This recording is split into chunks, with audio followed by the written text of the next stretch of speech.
Hey everybody, what's up? Welcome to Sound Play.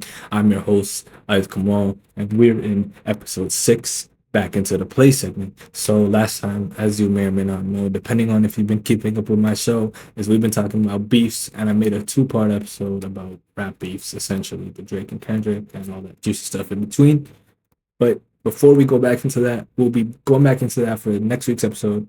But until we do that, I wanted to shift the direction back into video games because I feel like we haven't been giving enough love to video games, and there's a lot of video game news that there is to cover.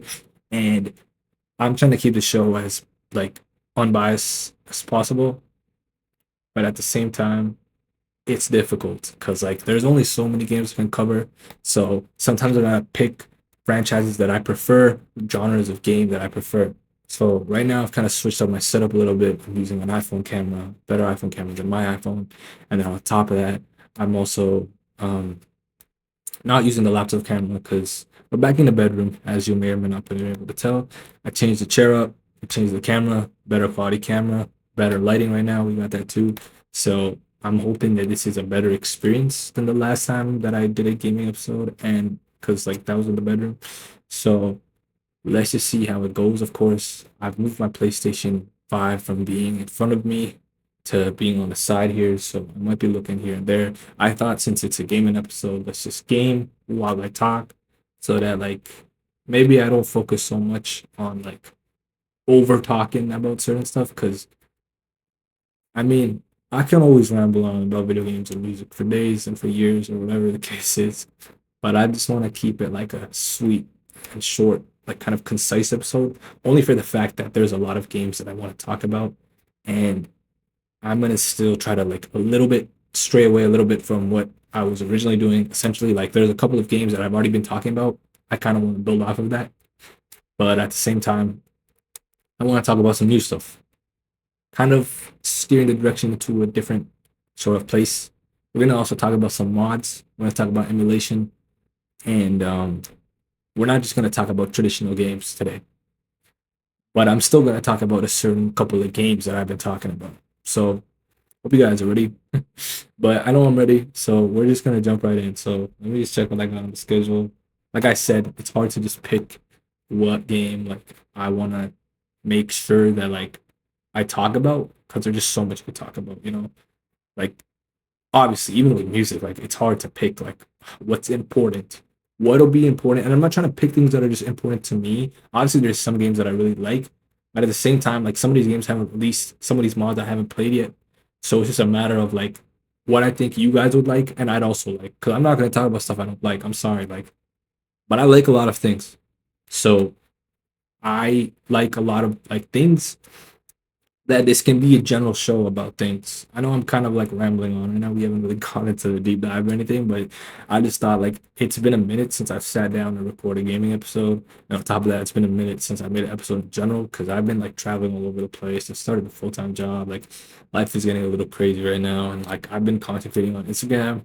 I'm getting some viral videos that I'm making pretty cool. It feels pretty nice, and then some are not. They're like flopping, but this is also content creation. Who knows? I'm thinking about like I made a new friend yesterday and I met them today too. And they were telling me like they were asking me what I was doing. So I told me I'm working and I'm also doing a podcast on the side. And then he's like, yo, why don't you advertise your podcast? So who knows? I might advertise it today. So we'll see. I know I plug in like my Instagram, my Spotify, or my Twitch or whatever, usually with these episodes. But how about instead of doing that, I also plug in the people who are on my IG into this? Just because why not? But whatever, this is some food for thought. I'm just kind of trying to organize my thoughts, not have everything all scrambling all over the place. But let's get started. So I was gonna make this clear and small and concise, but we're already like 5 minutes into the show. So I think I'm gonna start off with PS5 game. Main, not essentially PS5 gaming, but it's like PS4, PS5 gaming because I love Brawlhalla, so we gotta talk about Brawlhalla. But yeah, obviously it's a PS4 game. I played it on PS5. Also played on my laptop from time to time, but I haven't actually gotten to like got back into playing on my laptop for a while. And honestly, I finished the Battle Pass not too long ago, so that's something I kind of wanted to brag about. I'm joking. I didn't want to brag about it, but I wanted to show the skin, the Red Raptor skin that I worked really hard to unlock. So that's something that I want to show. And then yeah, I just realized I can't see my monitor properly because my laptop's in the way. So I don't have a weapon. Anyways, so let's get started into what I'm going to talk about. So Red Raptor skin, Brawlhalla, I finished the battle pass. It was not super difficult of a battle pass. There was some I don't know if tedious is the right word, but I would guess tedious is the best word I can think of right now.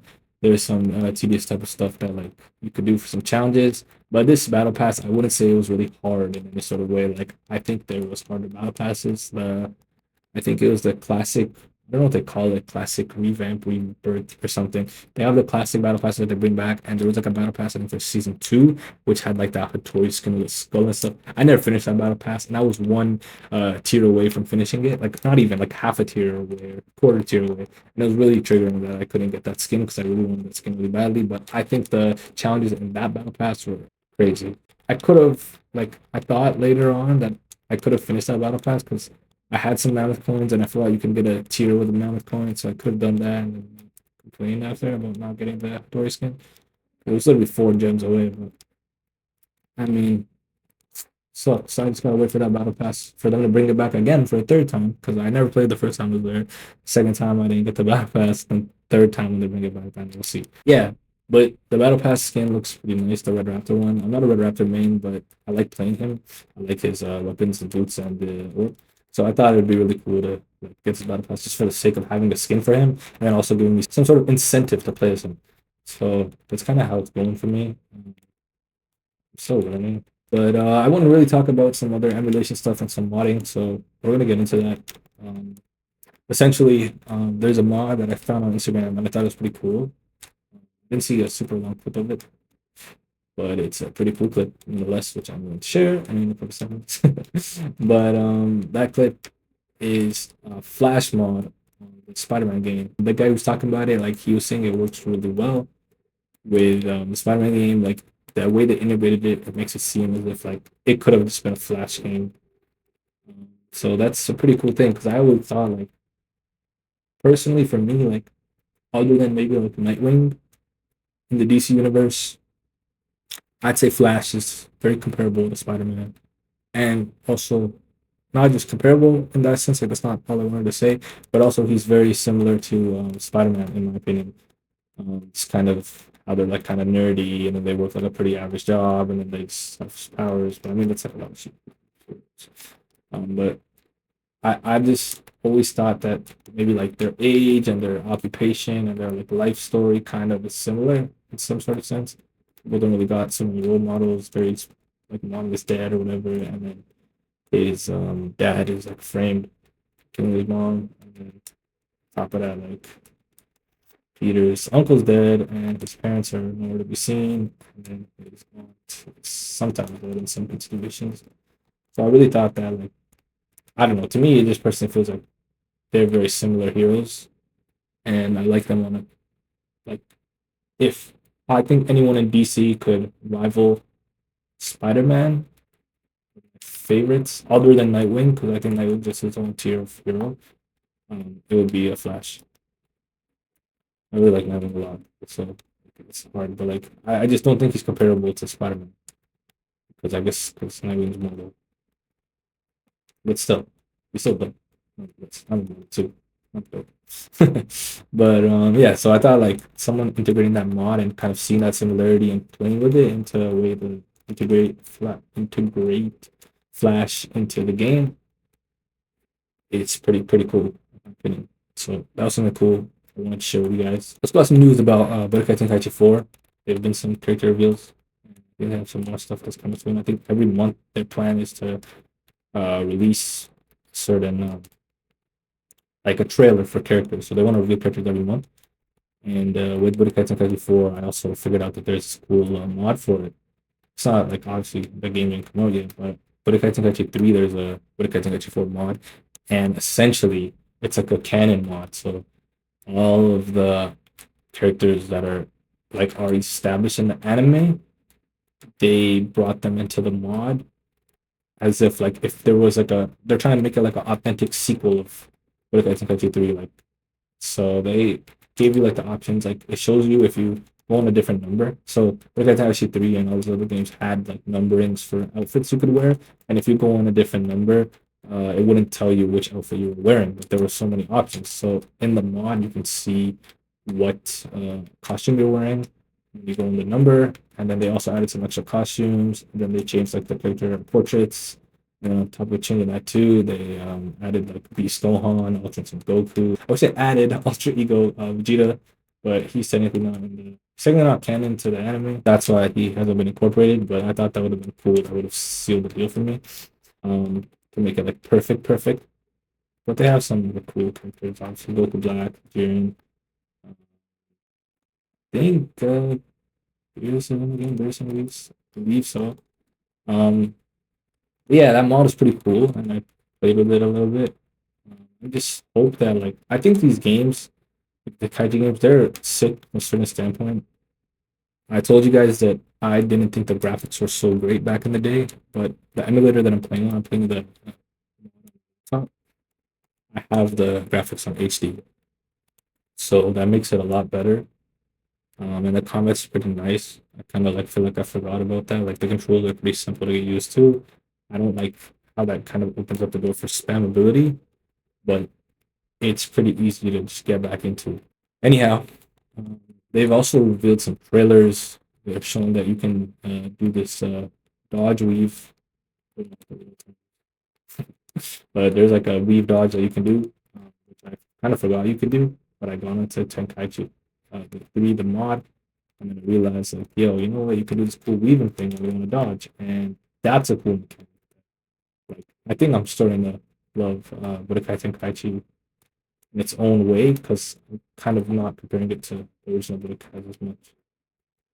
But like with that, I mean, it's just a sort of thing where it's like the mod is pretty good on itself. I just think that this type of game it needs two player. Like they haven't confirmed Budokai Tenkaichi 4, like the new game, to have multiplayer, local multiplayer. It'll probably have online, but that's kind of like you're making the game dead if you don't. That's what makes things better. But yeah, they added that. They showed a weaving trailer. They finally revealed Gohan, which everyone's waiting for. They didn't really reveal Gohan until now. They revealed Future Gohan and regular adult Gohan.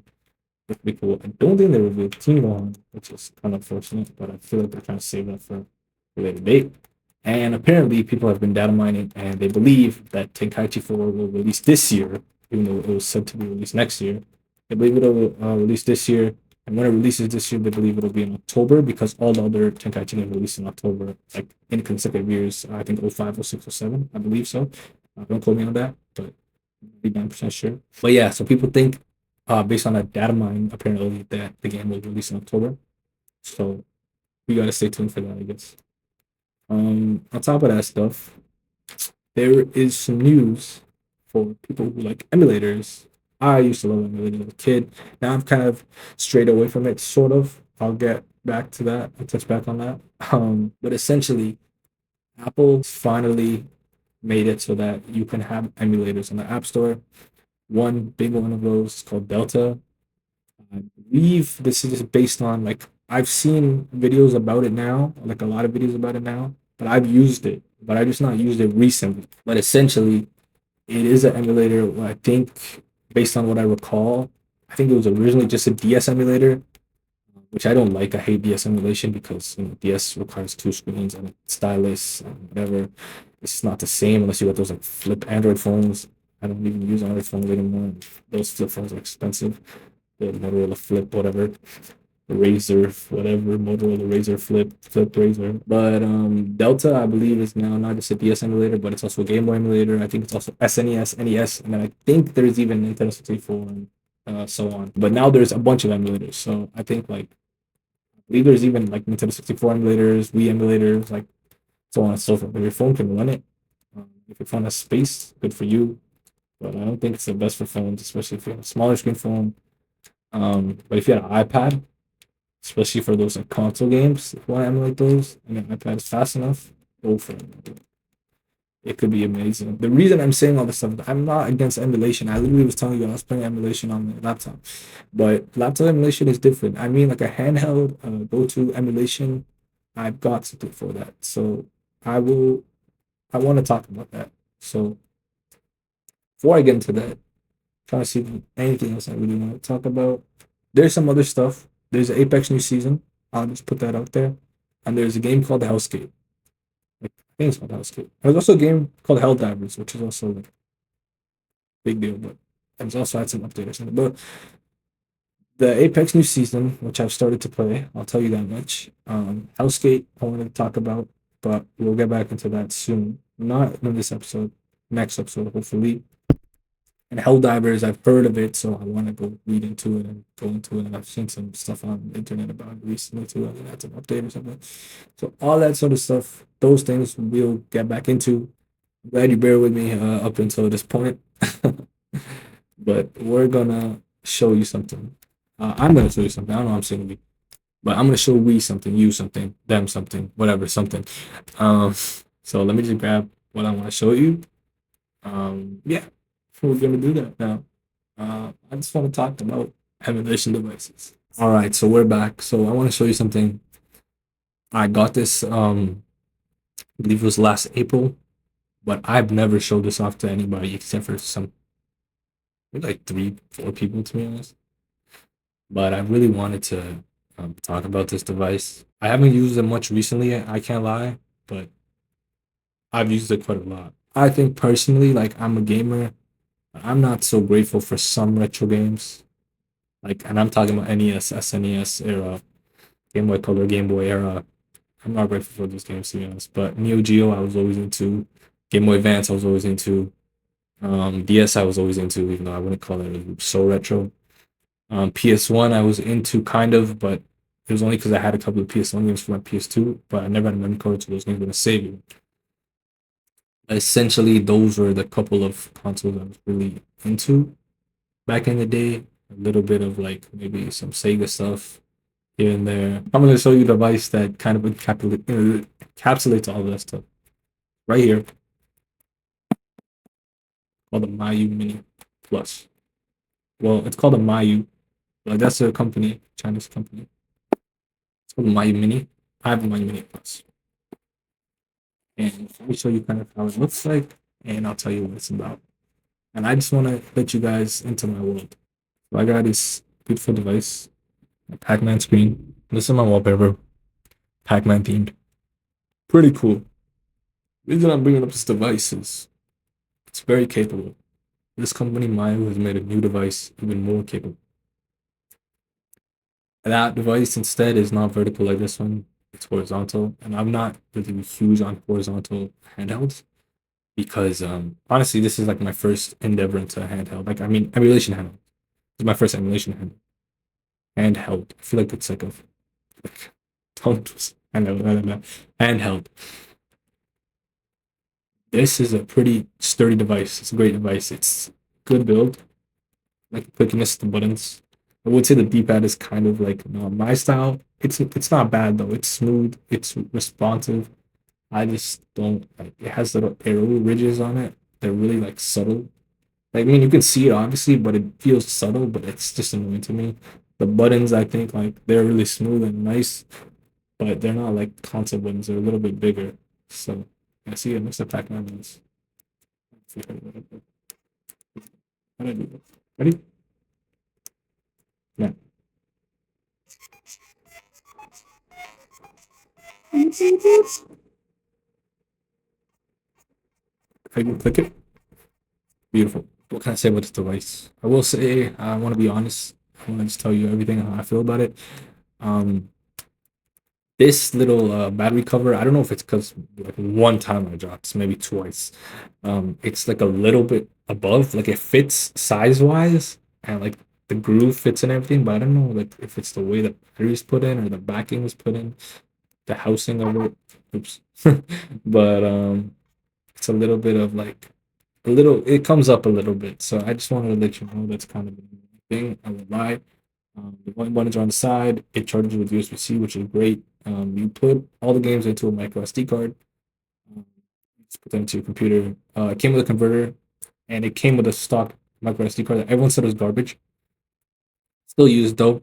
People say it'll get corrupt, and a lot of the games on it didn't work. So what I did was I dumped off, I think most of the games, if not all the games. I think I dumped off every game of the off the SD card, and I put my own. I went through all the catalogs of games of stuff that I thought it would be cool, and I put it on this device. Um, Even though there's like kits for it, people make like whole packs and zip files of it. I made my own. There's a headphone jack. I don't really use it that much, but it's there. What else? It's like a sleep button on top. That's it. And then like the L2, L1, R1, R2 buttons, the PlayStation ones. There's a home button in the middle, select start, and then obviously the ABXY buttons and the D-pad. That's the whole device. No touchscreen, unfortunately. But it is a cool device. What makes this device even better is not stock OS. Stock OS is not so great. Everyone who has this device, 99% of the people tell you to get this firmware. It's the Onion OS. It's a custom firmware that was made by a company just for this device. It was optimized just for this. It's great. It makes life so much better. It makes compatibility of some games way better. Like some stuff's even smoother. That company was so amazing. They made DS work on this. This device was not supposed to be powerful enough to play DS, and it can play DS. Now, I said I don't like DS emulation so much. However, this is pretty darn great. There's some games that don't need two screens. It's great. Like Mario Kart doesn't need two screens. Really. There's like a map on the bottom, but you don't really need that. Super Mario 64, there's a map on the bottom. You don't really need that. Um, there's just some games that don't need it. So that's a pretty great thing. They integrated it in a way that you can just press this L2 button because you don't need an L2 in the DS game. There's no L2 for DS games, I mean. So you can just alternate between the top screen and bottom screen, or you can just have one little big top screen and then one little bottom screen there, which is kind of cool. I try to play games that don't need two screens because it's kind of like it's not the best to switch back and forth, but I've managed for some games that I need to switch back and forth. And also, I think it's like the L1 button maybe, or one of these buttons is like to change the screens, and one of them is to add a stylus, like a fake stylus that you can control the D-pad. And when it's on the screen, the little it'll be a little pencil icon. You can move that around and use it as a stylus. It's annoying for games where you need to drag and stuff, but if you need to click something with a stylus, it's not so bad. But I've not really tried to play with games where you need to drag the stylus. If there's a game where you need to drag the stylus, you might as well not play it. People do make touchscreen hacks, like where games where you don't need the touchscreen, the games that you originally used the touchscreen, like for movement and stuff. So that's cool, but I haven't done that myself yet. But that's there. That's the option. I really play this for Game Boy Advance games a lot, and there's some PS1 games I like. So I just wanted to let you guys know this is a pretty good device. I think I overpaid for it a little bit because I got it on Amazon, and their website didn't have so much stock. So then I got it for like 100 something on Amazon. Came with the case and like the stock SD card and stuff. I tried to change the stock SD card. I got a new SD card on Amazon, but someone stole it. Out of the packaging, I believe so, or it didn't come in the packaging, but I think someone stole it. So I'm just using the stock one. If it gets corrupted, I'll literally shoot myself. But I have all my games and stuff backed up. I just don't have my saves backed up, so I should probably do that actually, to be honest. But I've had it for a whole year, and the SD card is not corrupt on me. People say it goes bad in like a couple of days or a couple of weeks. That's something to keep in mind just in general, but I think you should change it. Just based on what I've been advised by other people, and other people have advised other people. So that's what I want to say. This company made a horizontal handheld that can run Nintendo 64 games, PSP games flawlessly. N64 it's still a little shoddy at times, I feel like. And they also got a what more device that I can't think about right now. Dreamcast. That's kind of the thing for me is I would have really loved if this could play N64 games, Dreamcast, and PSP. That would make this like perfect for me. Yeah, I mean, obviously, I love GameCube games too, and Wii games or whatever. But for a device of this caliber, those games would be nice. I told you I paid like 100, 110 for this. Might be able to get it for cheaper. To be honest, and to the Canadian price, it's a lot worse. CAD. The other device that they made, I think it's like 80 CAD or 70, something like that. And it can run better games. It just doesn't have the custom firmware of Onion, which is like it's a really big deal for some people. It's like a make or break thing, and they don't know if they're gonna put that on that device. But just because it has more raw power of being able to run PSP games flawlessly, I heard there's some Dragon Ball Z games that I love on PSP, like the Shin Budokai games. They can run flawlessly apparently, and so can GTA, Chinatown Wars, and I think even Liberty City Stories. And then also Def Jam, Fight for New York, Takeover. That game's great too. I beat it already, but I played again. So all the types of games I want to play. I also want to play Marvel vs. Capcom 2 on Dreamcast. if it works properly. And for N64, I definitely want to play Super Smash Bros. And Mario Kart 64. So those couple of games, if they were on this, it would be perfect for me. But I would get the new one if it's in stock. It hasn't been in stock, but it's a lot cheaper too, and then they can run better games. It just doesn't have the custom firmware, but I know they'll come out with something and it'll be a banger. But just because of its capabilities, I really want to get into that. I just wanted to show you guys a little sneak peek into my emulation world. There's a lot of devices like this, but the real thing about this device is Onion really makes the device a lot better and a lot more like easy to navigate. And like I could customize wallpaper with this. I have like Dragon Ball Z wallpapers, so a bunch of Mario ones. People have like Animal Crossing ones. People make their own. I'd probably make my own if I really wanted to, but there's just so many options. So I kind of wanted to tell you about emulation, because there's a lot of cool stuff that can come of the world of emulation. And I really want to start using this device again. There's a Pokemon ROM hack I played of Fire Red called Unbound. Amazing. I think it's Pokemon Gen 1 to 7. Great, immaculate, and you get to customize your own character and everything. Amazing. I didn't catch any legendaries really, except for the ones in the story mode. And I need to do that one day. It's really annoying and tedious, but it's a great game. Check that out if you ever play like the Game Boy emulator, or if you ever get one of those emulation devices. But this is a Mini Plus. I don't work for them or anything, but it's a great device. Yeah. Thanks for watching. Stay tuned. Stay blessed. We'll be back with some more on the sound segment. Can't even remember what the segments are called. I'm just too exhausted these days. But yeah, see you guys soon. Take care. 47, come on. I smoke. 47 smoke. I come on. Out. Peace.